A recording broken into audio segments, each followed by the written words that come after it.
Hello.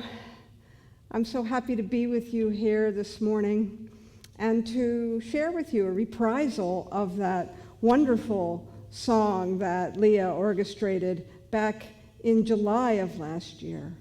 But it's so appropriate right now. I've had a tough week. How about you? It's been challenging to watch things unfold as they did on Wednesday in our Capitol. And I know that it's been hard for many of us. And I find myself in this place feeling really conflicted. I found myself getting in a bit of disbelief. I saw a meme. I saw a meme on Facebook that said something to the effect of, well, thank you very much, 2021. I've tried the trial subscription, and I'd like to cancel mine now. I know that even though we have been trying to manage our expectations, we've been talking about that we're still in the midst of things. I think deep down inside, all of us thought some kind of magical switch would go off when we moved into 2021. But we, as a nation, are in the midst of deep transformation. And transformation isn't easy. It isn't clean. It's messy. It brings up feelings because things have to shift. And they cannot shift if they stay the same. I know that's like common sense, but I want to remind you that we have called in an evolutionary vision called our global theme. We blocked your sound. Sorry? It's Your mic moved or something? Yeah. it's on. We're not hearing You're not getting my sound at all? I can't. I don't know what to tell you because the mic's on. I'm getting signal. Okay, then keep going. Okay, wait, sorry about that. I was told that we lost the sound. So let's chalk this up to another 2021 exciting thing that's happening. We're getting a lot of good service. Hi, girl.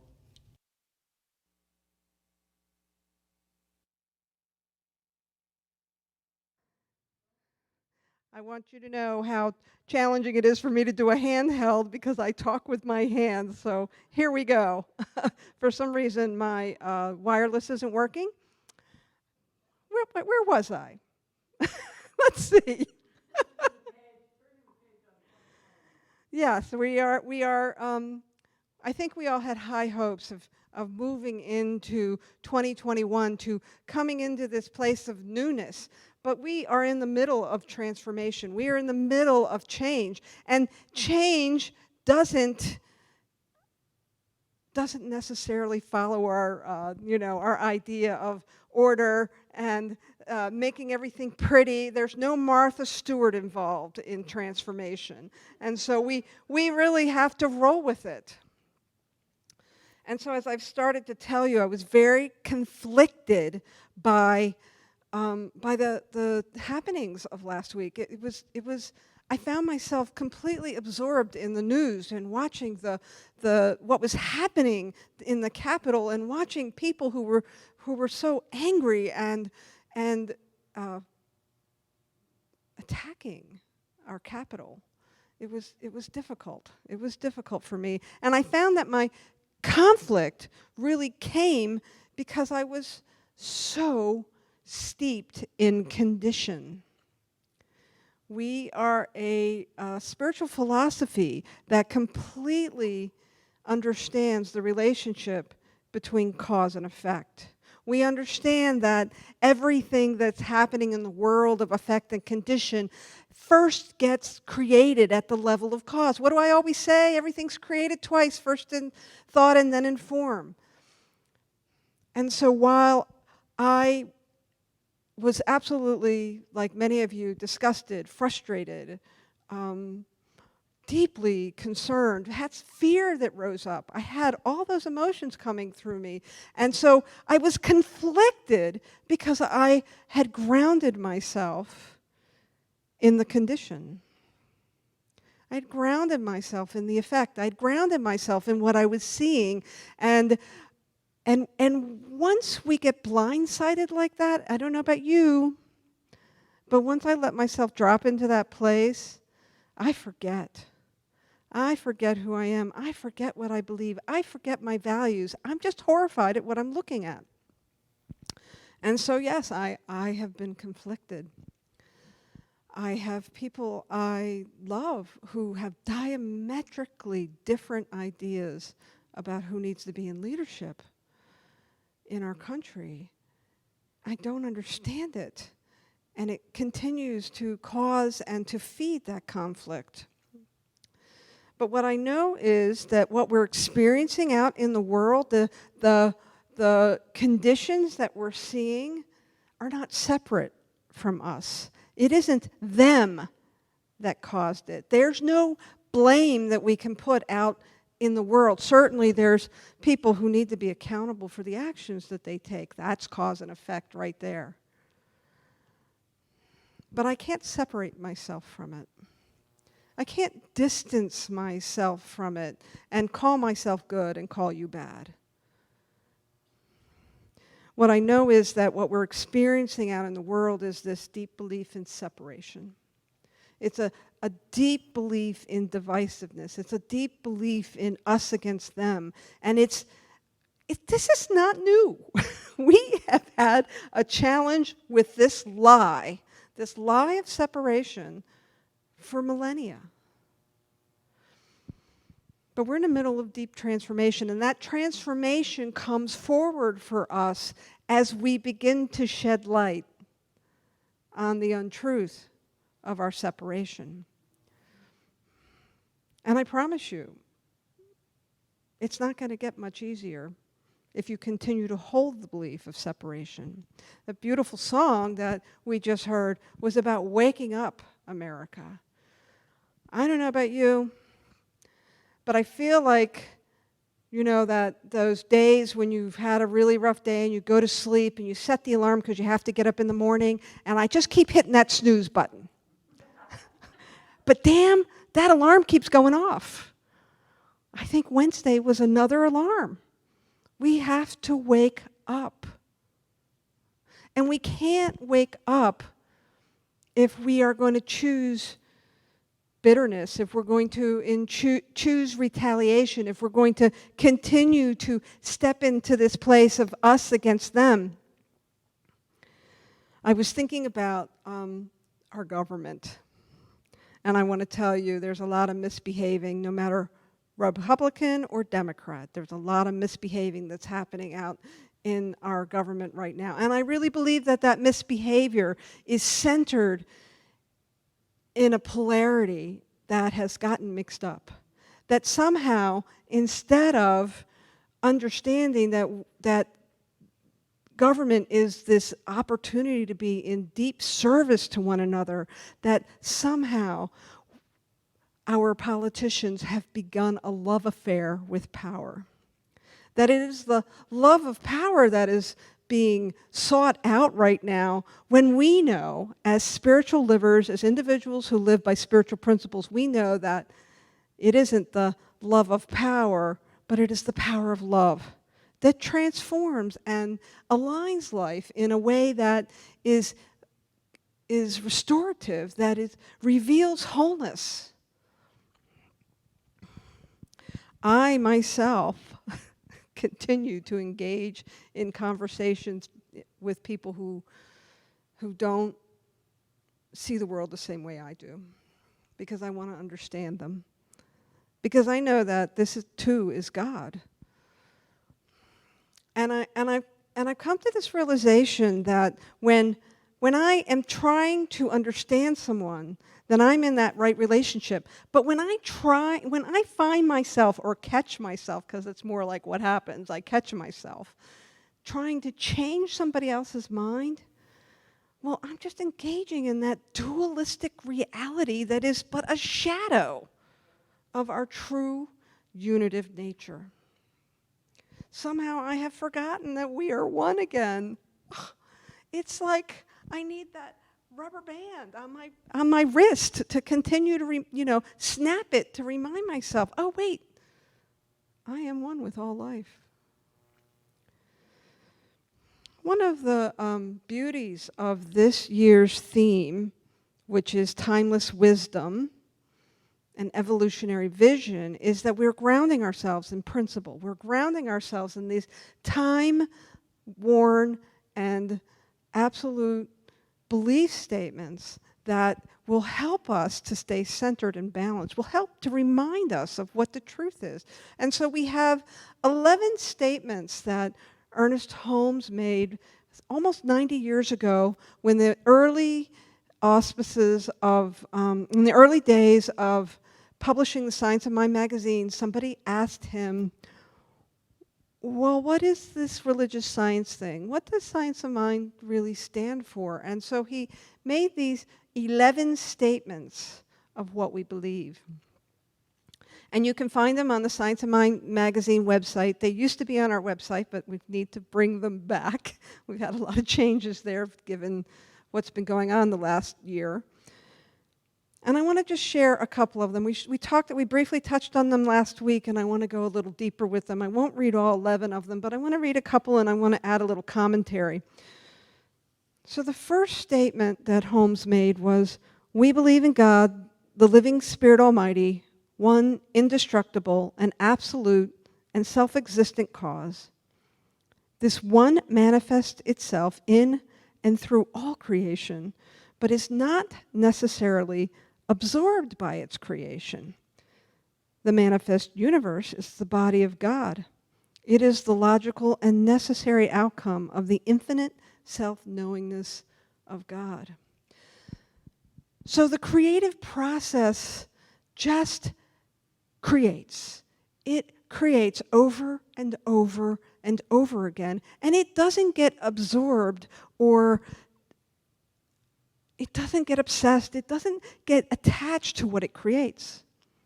And so we are the vehicle of that creative nature. And what happens is there's a pure idea that is at the level of creation. It moves through us, it moves through our beliefs, it moves through our values, it moves through the things that we're holding up in front of us, and then it creates. And sometimes we're not necessarily in alignment because of events that are happening, or because of fears that come up, or because of challenges that we face. But the good news with this statement is that that creative nature, that creative life force that wants to create by means of each one of us is just going to give you a do-over, over and over and over again. So your part is to get clear. Your part is to ground yourself in principle, in your beliefs, in your values, and to continually come back to those values so that you can co-create with God in a clearer, more transparent way. Another one of these belief statements that I think is timely for today is that we believe the ultimate goal of life to be one of complete freedom from all discord of every nature, and that this goal is sure to be attained by all. That means to me that what we're experiencing is not complete freedom of discord, and so therefore we still have work to do. We still have work that we need to do to get clearer so that we don't experience discord. The last one that I'll share with you is that we believe the universal spirit, which is God, operates through a universal mind, which is the law of God, and that we are surrounded by this creative medium, this creative mind, which receives the direct impress of our thought and acts upon it. That puts a great deal of responsibility on each one of us to pay attention to what we're thinking. And if you're like me, and you were watching what was going on Wednesday, my thoughts were not in alignment with this idea of oneness, this idea of wholeness, this idea of love. Instead, I was reacting from a place of fear. And I got caught up in that place of fear, and I lost track of my true north and the things that I believe in. And so I am here with you today, still trying to get back on the beam.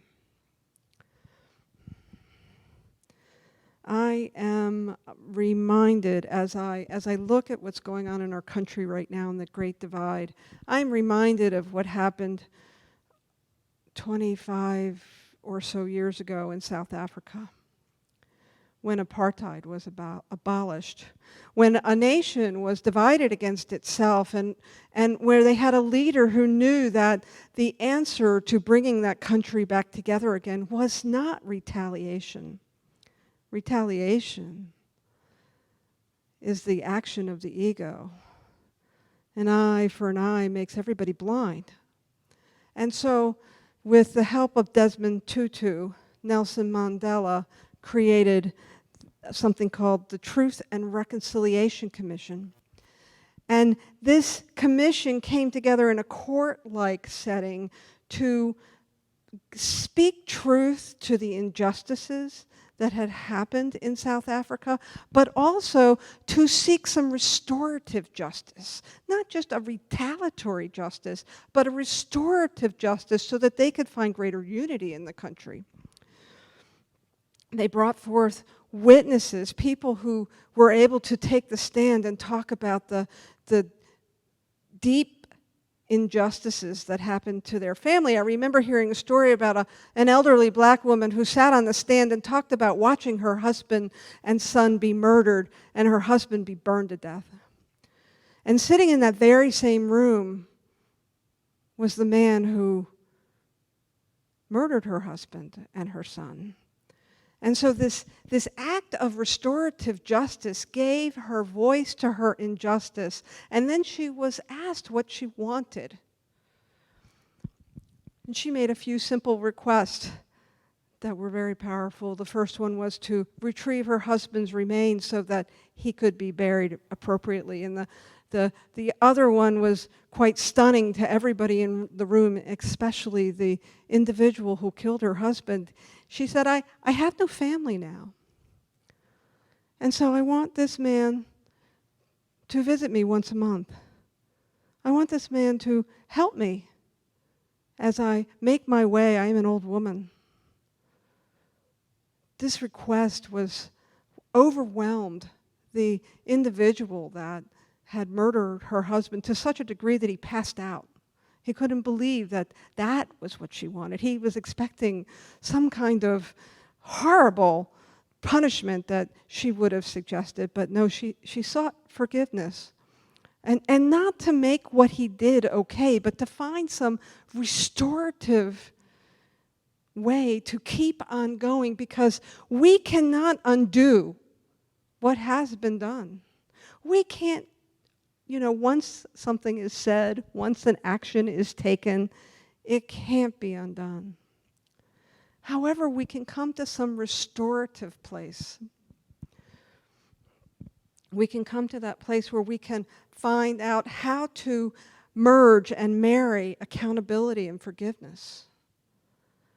I have no idea how we're going to get there.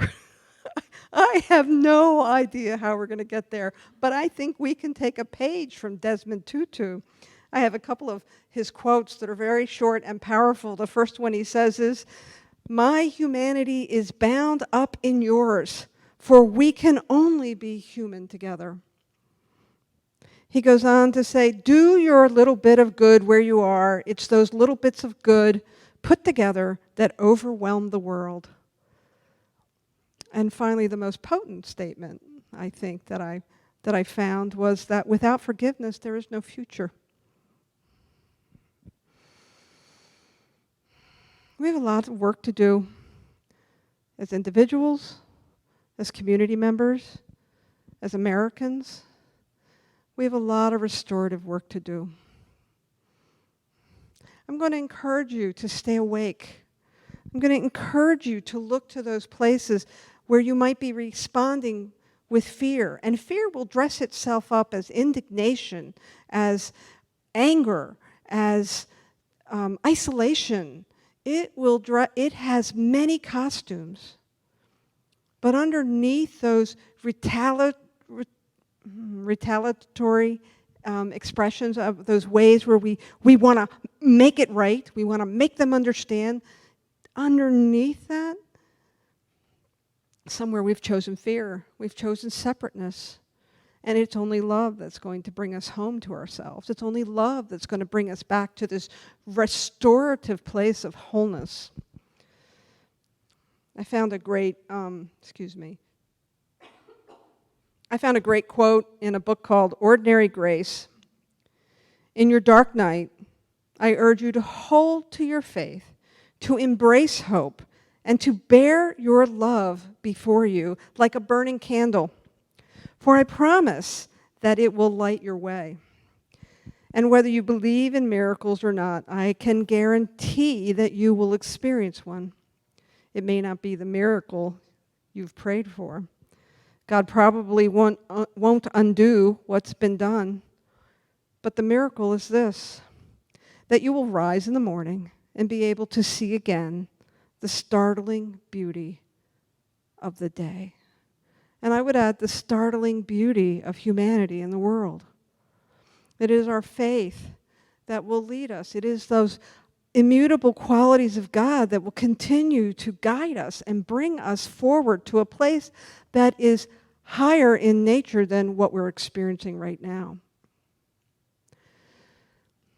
So friends, as we move through the rest of this month and even this year, as we look at this idea of timeless wisdom and evolutionary vision, I want you to know that we're in the middle of those two. And as my friend Kaylee Dugan likes to say, it's hell in the hallways. So take heart, because what we can do is support each other. What we can do is help each other remember. What we can do is be able to call each other and remind each other that love knows the way. We do that through centering ourselves in our principles and in our values and in our practices. And this year we have lined up some very powerful classes that will help you stay grounded in principle. I start a class on Wednesday called Reignite Your Life, and it really is about grounding ourselves in the spiritual principles and practices of being a member of and a practitioner of this philosophy. That class starts on Wednesday at 4 p.m. It'll work whether you're on the East Coast or the West Coast, because we know we have more of a global audience. It'll happen on Zoom. There'll be more information about that later. And it is a prerequisite to a 3-part course that's going to be going on this year, starting in March, that will really help you embody these principles and practices to such a degree that you too will find it easier to wake up. And you too will find it easier to lean into a principle-centered life where you can lead with love and you can remember who you are and who you came here to be. And we as a community will continue to reflect that back to you over and over again. I know right now feels like a time for I'll use that word again, retaliation. It feels like a time for justice. It's, many of us are embittered.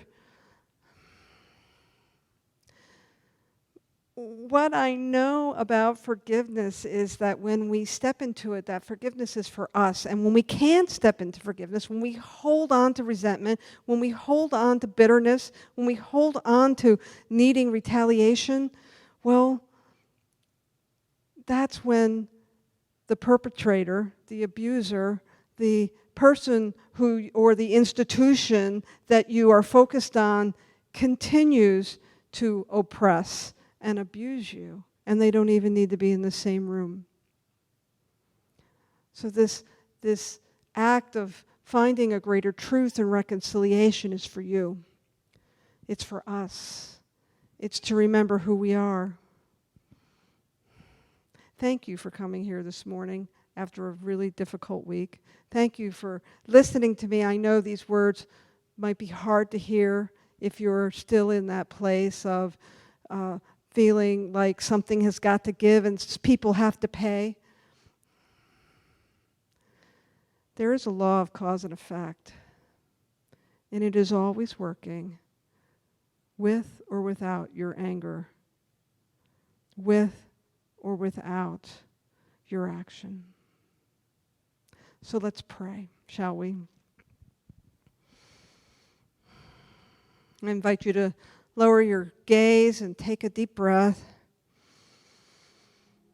knowing that there is power in prayer, that it is the prayer that helps to move our minds to a place of greater alignment with the power and the presence of all there is. And so I call on this presence and power, the power of creation, the power of love.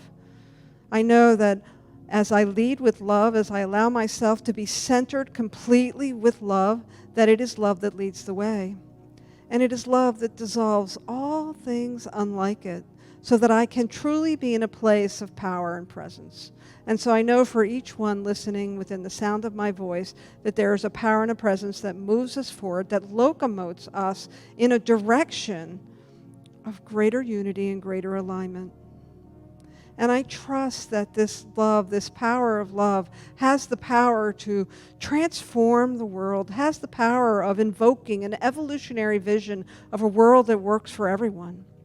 And I know that world that works for everyone feels far off and far away.